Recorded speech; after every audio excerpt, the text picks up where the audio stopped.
Bismillahirrahmanirrahim. Assalamualaikum warahmatullahi wabarakatuh.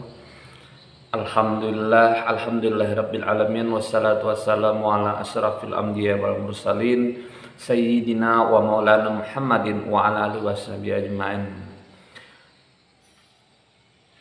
Syukur alhamdulillah kita panjatkan kehadirat Allah Subhanahu wa taala yang mana sampai saat ini kita masih diberikan kesehatan, kita masih diberikan rezeki umur yang panjang.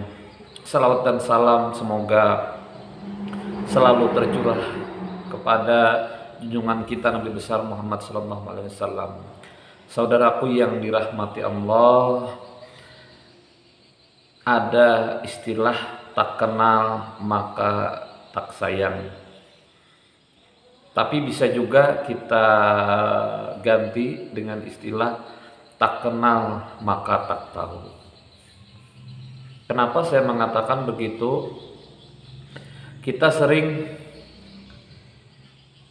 membaca Yasin.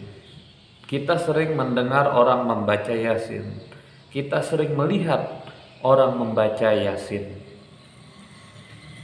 Tapi kebanyakan daripada kita banyak yang tidak kenal, banyak yang tidak tahu apa manfaat-manfaat dari membaca Yasin, sehingga kita membacanya ada yang ikut-ikutan, ada yang cuma kebetulan diam di majelis itu orang membaca Yasin, dia ikut membaca Yasin.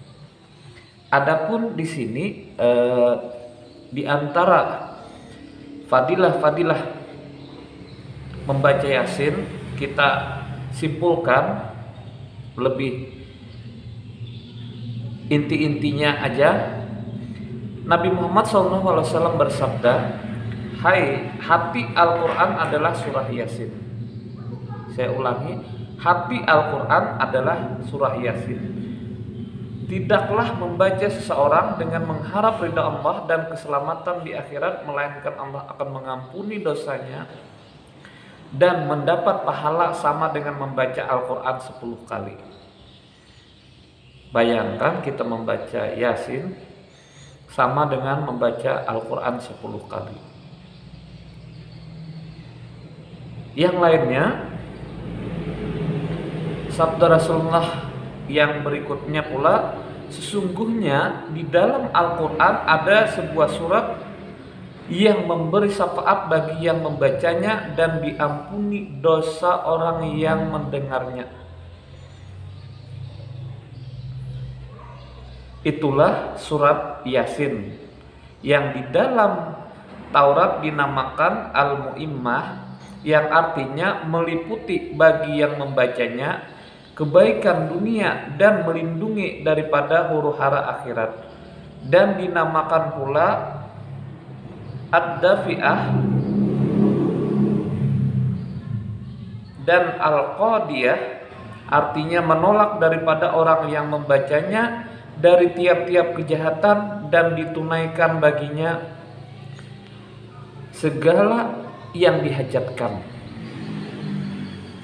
Jadi orang-orang dulu kalau pengen berhajat sesuatu yang besar, misal membangun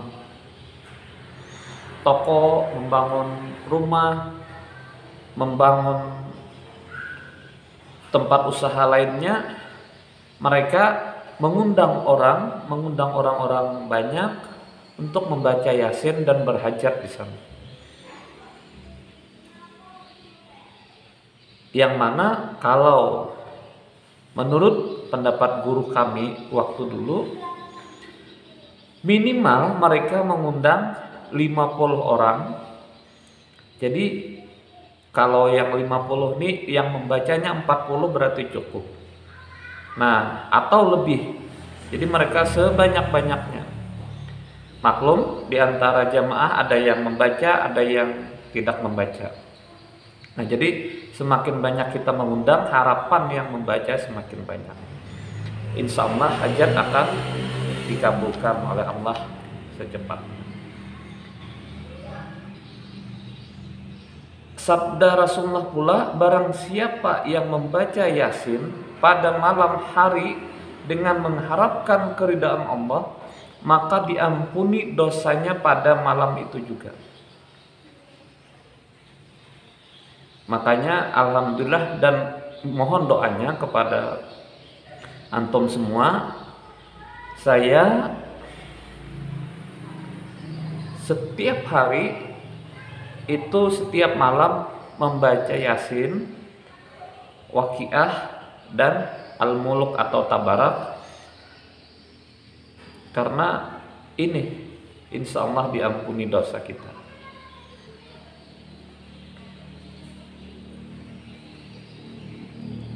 Sabda Rasulullah lagi, apabila ada orang yang akan meninggal dunia kemudian dibacakan surah Yasin, maka Allah akan memudahkan keluarnya roh.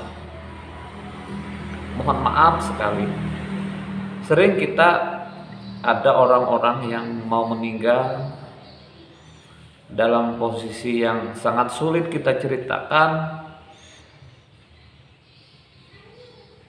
Pada intinya keluh kesah lah. Maka kita perbanyak membacakan Yasin sehingga akan memudahkan. Artinya meninggalnya secara mudah.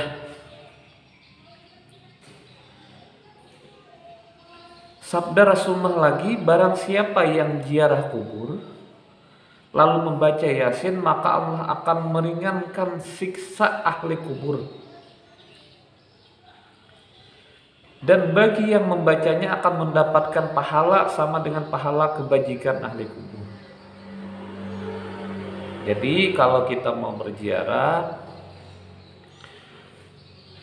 usahakanlah, sempatkanlah membaca surah Yasin, dan mudah-mudahan siksa yang di dalam kubur itu bisa diringankan, dan mudah-mudahan apabila kita menziarahi wali-wali Allah, kita mendapatkan pahala yang luar biasa.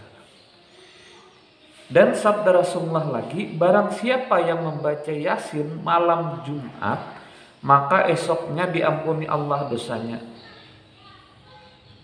Kesemuanya ini dipetik dari kitab